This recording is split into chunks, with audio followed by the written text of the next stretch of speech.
What if I told you the thoughts in your head aren't actually the problem, but the way you've been trained to react to them is?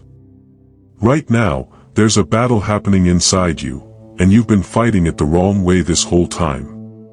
In the next few minutes, you're going to learn how to stop being controlled by fear, anger, and anxiety, without suppressing them, without running from them, and without pretending they don't exist. You're going to see why your mind feels like this. And more importantly, how to take your power back. If you're ready to stop letting your thoughts run your life, type, "I take control," in the comments. Make it real. And stay with me because one idea later in this video can completely change how you experience your own mind.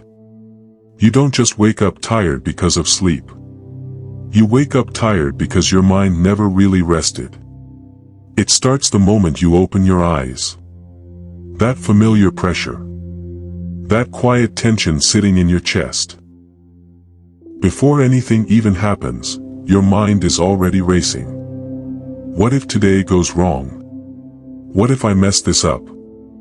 What if something bad happens? You haven't even left your bed, and already you feel behind. So you try to push it away. You distract yourself. You scroll. You tell yourself to relax. But it doesn't stop. Because the problem isn't outside. It's inside. And the more you try to fight it, the stronger it seems to get. Fear shows up and you freeze. Anger rises and you react. Anxiety creeps in and suddenly your whole body feels like it's under attack. And here's the part most people don't realize. You're not just dealing with these emotions, you're being controlled by them. You say things you didn't mean. You avoid things you actually want.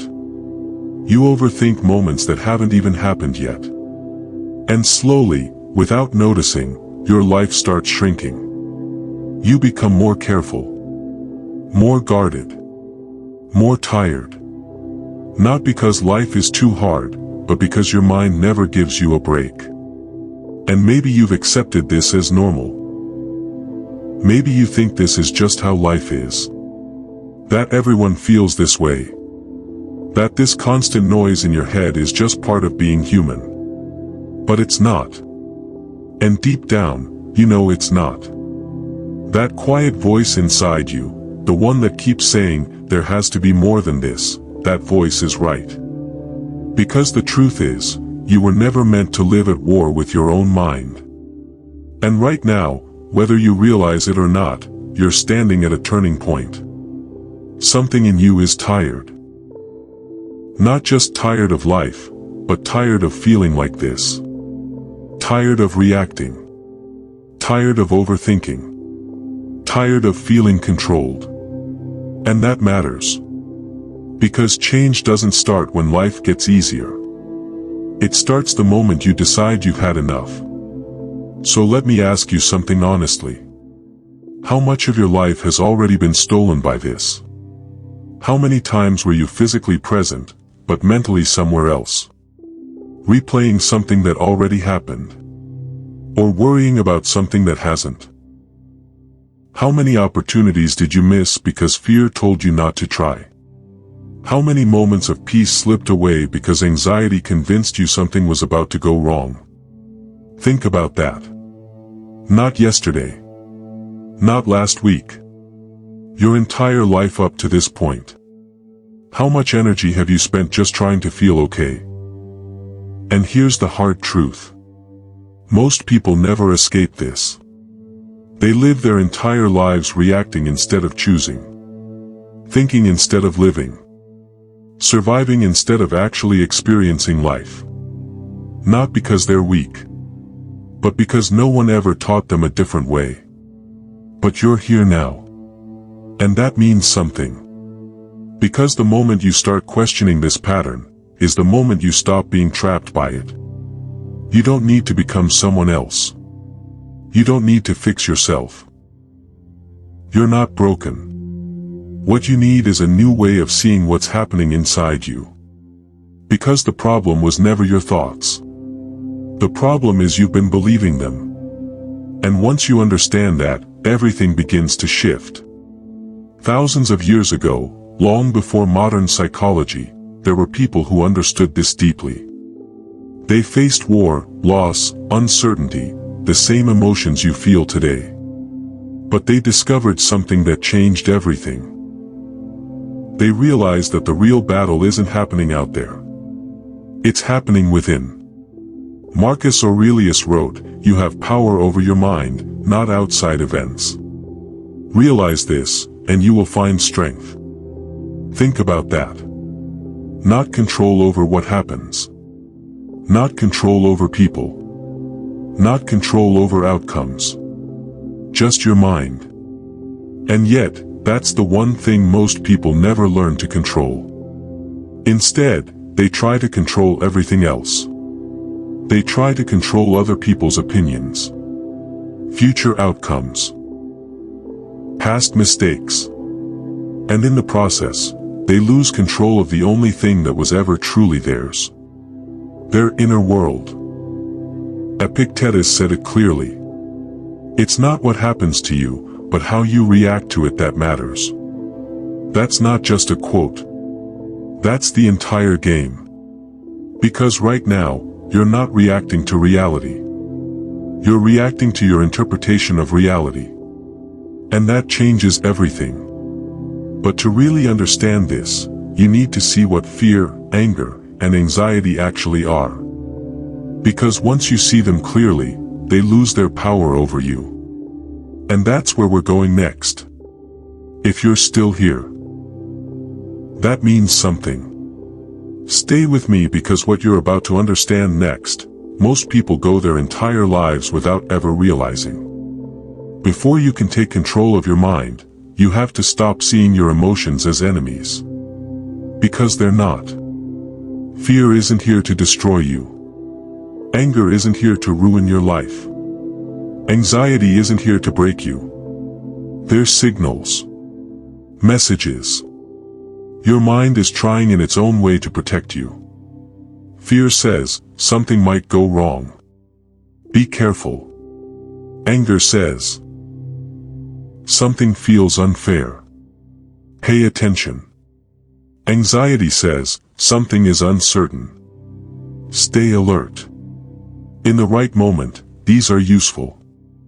Fear can save your life. Anger can push you to defend what matters. Anxiety can prepare you for what's ahead. But here's the problem. Your mind hasn't updated to the world you're living in now. It still reacts as if every threat is life or death. A message gets ignored, and your brain treats it like rejection.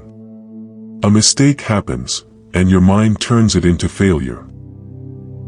An uncertain future becomes a disaster that hasn't even happened yet.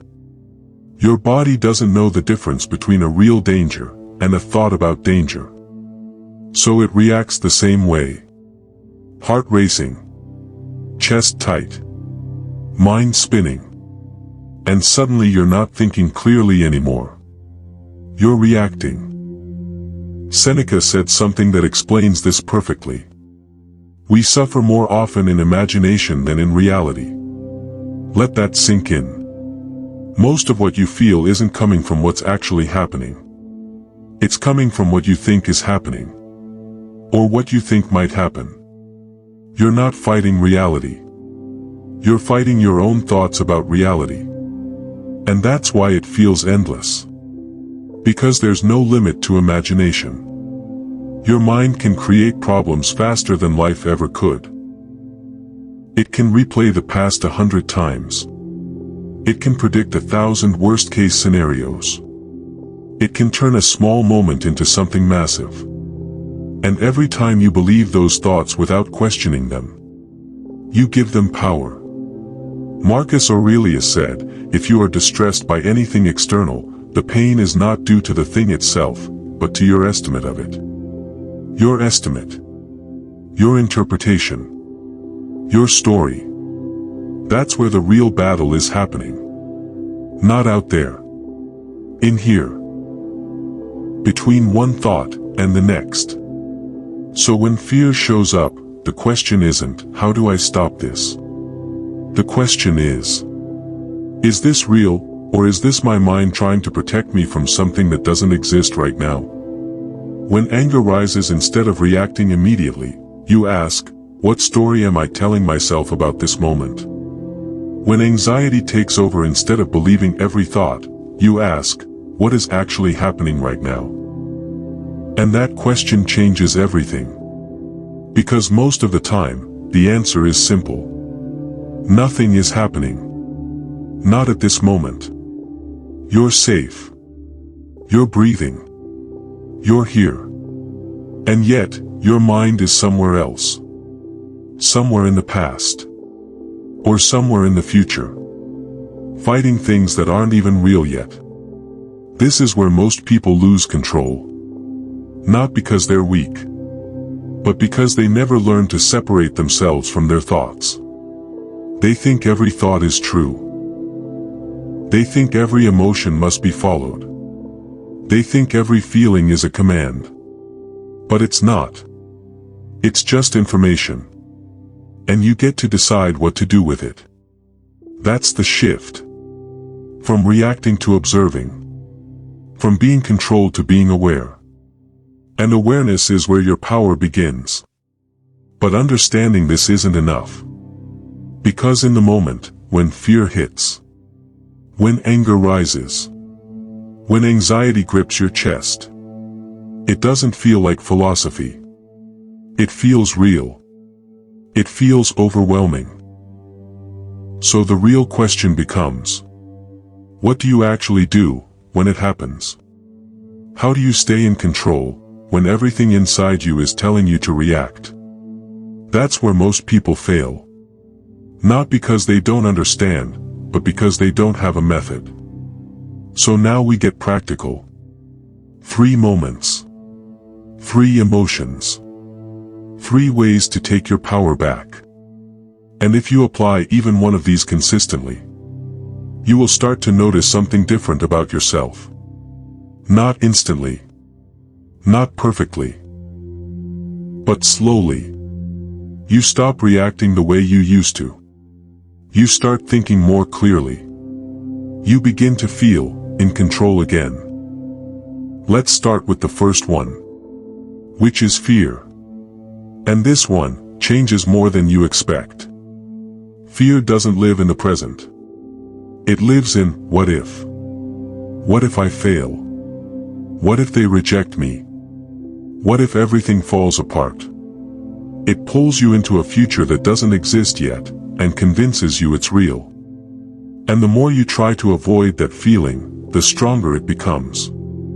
So most people run from fear. They distract themselves.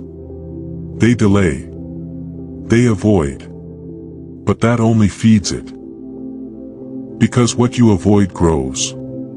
The Stoics understood this. Instead of running from fear, they turned toward it. They had a practice, something simple, but incredibly powerful. Face the worst case. Not emotionally. Not dramatically. But clearly and calmly.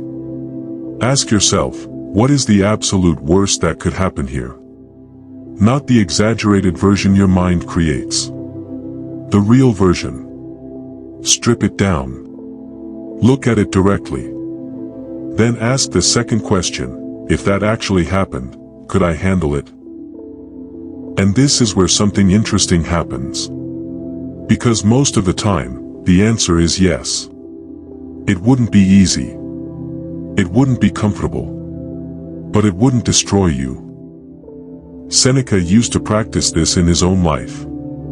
He would deliberately live with less, eat simple food, sleep in discomfort. Not because he had to, but to prove to himself that even if everything was taken away, he would still be okay. He was removing the fear by experiencing it in a controlled way. And you can do the same, mentally. Are you afraid of failure? Imagine it happens. You try, and it doesn't work. Then what? You learn. You adjust. You try again. Your life doesn't end. Are you afraid of rejection? Imagine hearing no. Feel it. That moment of discomfort. And then what? You move forward. Because one person's opinion doesn't define your entire life. Are you afraid of losing something? Picture it clearly. Then ask yourself, would I survive this? Would I find a way? And almost always, the answer is yes. Fear thrives in uncertainty, in the unknown. But the moment you bring clarity into it, it starts to shrink. Because now, you're not running anymore. You're looking at it. And when you can look at fear without turning away, you take your power back. Now the second moment, anger. Anger is fast. It doesn't ask for permission. It just shows up and takes over. 1 second, you're calm. The next, your voice is louder. Your body is tense. Your mind is locked on one thing. And in that moment, it feels justified. It feels right. But here's the truth. Most of the damage anger causes happens after the moment. The words you can't take back. The decisions you regret. The relationships you strain. Marcus Aurelius said, "How much more grievous are the consequences of anger than the causes of it?" The reaction is often worse than the trigger. So what do? You don't try to suppress anger. You don't pretend it's not there. You pause. That's it. You create space. Because anger needs speed to survive. It needs you to react immediately. The moment you slow it down, it loses control. So when you feel it rising, don't speak yet. Don't act yet. Breathe. Just a few seconds. That's all it takes to break the automatic response. Step back if you need to. Walk away. Give yourself distance. Because anger is temporary. It peaks and then it fades. But if you act while you're inside it, you turn something temporary into something permanent. Epictetus said, "It's not the events themselves that disturb people, but their judgments about them." Someone disrespects you. That's the event. But your mind adds meaning. They don't value me. They think I'm weak. And that meaning fuels the anger. But what if the story is wrong? What if they're having a bad day? What if they didn't mean it the way you think? What if it's not worth your peace? You always have a choice. Not always easy. Not always perfect. But always there. And every time you pause instead of reacting, you prove something to yourself. That you are not controlled. That you are in charge. Now the third moment, anxiety. And this one is the quietest, but also the most constant. It doesn't explode like anger. It lingers. It stretches across your day. It whispers. What if something goes wrong later? What if you're not ready? What if you can't handle what's coming? It feels like preparation. Like you're thinking ahead. But you're not. You're suffering ahead. Anxiety is fear, spread over time. And the only place it doesn't exist is right now. Marcus Aurelius said, "Confine yourself to the present." Because the present is the only place you have control. So when anxiety starts pulling you into the future, you bring yourself back. Not with force, but with awareness. Look around. What is actually happening right now? Not in your thoughts. In reality. Are you in danger? Is there an emergency in this exact moment? Most of the time, no. So you ground yourself. Feel your body. Notice your breathing. Focus on what's real. You're not ignoring the future. You're just refusing to let it control you before it even arrives. And that's where your power is. Not in controlling what might happen, but in staying present with what is happening. These three shifts: facing fear with clarity, slowing anger with a pause, dissolving anxiety by returning to now. They seem simple, but they change everything. Not overnight, but over time. Because the more you practice this, the less control your emotions have over you, and the more control you have over your life. But here's where it gets even deeper. Because something starts to change inside you. Something you don't expect. And once it happens, you'll never see your mind the same way again. At first, nothing looks different. Your life is still the same. The same people. The same challenges. The same uncertainty about the future. But something subtle begins to shift inside you. You start noticing something that wasn't there before. Which is space. A small gap between what happens and how you respond. Before, everything was instant. A thought appeared, and you believed it. Someone upset you, and you reacted. Something uncertain happened, and anxiety took over. But now, there's a moment. A pause. A chance to choose. And that changes more than you expect. Because once you see that space, you realize something powerful. You are not your thoughts. You are the one observing them. Fear still appears. Anger still rises. Anxiety still tries to pull you into tomorrow. But now, you recognize them. Not as commands. Just as signals passing through your mind. Marcus Aurelius described this kind of awareness in a simple way. He reminded himself that the mind can choose how it responds to what appears within it. And that reminder is what kept him steady while ruling an empire filled with chaos. Think about that for a moment. Wars. Betrayal. Plagues. Responsibility for millions of people. And yet, his focus was still the same lesson you're learning right now. Control your mind. Not the world.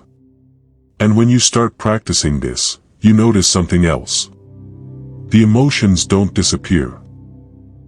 But they stop controlling your direction. They're like weather. Sometimes calm. Sometimes intense. But you stop thinking you are the storm. You begin to see that you are the sky holding it. This is what the Stoics meant by inner stability. Not a life without difficulty, but a mind that isn't shaken by every difficulty. Seneca spoke about this idea often. He believed that true strength comes from mastering yourself, not your circumstances. And that's where most people misunderstand emotional control. They think it means becoming cold. It doesn't. It means becoming clear. You still feel. You still care. You still experience life fully. But you're no longer dragged around by every thought that enters your mind. You become steady. Grounded. Calm even when things are uncertain. And there's a moment when you'll notice this change clearly. Something will happen that used to ruin your day. Maybe someone says something disrespectful. Maybe a plan falls apart. Maybe anxiety starts trying to pull you into the future again. But instead of reacting the way you always did, you pause. You observe. And you choose your response. That moment is freedom. Not freedom from life. Freedom from being controlled by it. The Stoics had a word for this state. Apatheia. Not apathy, not numbness. But freedom from being dominated by destructive emotions. It means you feel without being overwhelmed. You act without being impulsive. You live without being constantly disturbed by your own mind. And once you taste that kind of calm, You don't want to go back. But here's the important part. This doesn't happen once. It's a practice. Every day, life will give you opportunities to train this skill. Someone will frustrate you. That's your moment to pause. Something uncertain will appear. That's your moment to stay present. A negative thought will show up and try to convince you it's true. That's your moment to question it. And every time you do this, you get stronger. Not physically, mentally, emotionally. You become someone who is harder to shake. Someone who doesn't break under pressure as easily. Someone who sees clearly while others are reacting blindly. And that kind of strength, it is quiet. Most people won't even notice it at first. But you will. Because your mind will start to feel different. Less chaotic. Less heavy. Less exhausting. And if you're still listening right now, it means something inside you is already starting to understand this. So take a second. If this is making sense to you, type "I see it now" in the comments. That small action does something powerful. It tells your mind that this matters. And also, if you're finding value in this, make sure you subscribe to Stoic Quiet Strength and turn on notifications. Because everything on this channel is about building this exact kind of calm power, the kind that doesn't shout, but changes your life completely. And now, we reach the most important part. Because understanding this philosophy is powerful. But applying it every single day is what transforms your life. So the real question becomes, what do you do from here? How do you turn this into a way of living, not just an idea you heard in a video? That's where everything comes together. So where do you go from here? Not somewhere far. Not into a completely different life. You start right where you are. Because the real change was never about your environment. It was about your awareness within it. From this moment forward, your life becomes practice. Not perfect. Practice. Every single day you'll be tested. Not by something extraordinary, but by the small, ordinary moments that used to control you. Someone will say something that irritates you. That's your moment. Not to react, but to pause. To notice the feeling rising, and choose your response instead of following it.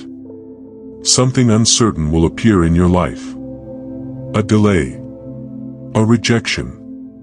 A situation you didn't expect. That's your moment. Not to spiral, but to return to what is real right now. To remind yourself, you don't need to solve tomorrow today. A thought will show up in your mind. You're not good enough. This won't work. You're going to fail. That's your moment. Not to believe it instantly, but to question it. To step back and realize, this is just a thought, not a fact. And each time you do this, you take your power back. Not once, but again, and again, and again. Because this isn't a one-time shift. It's a daily decision.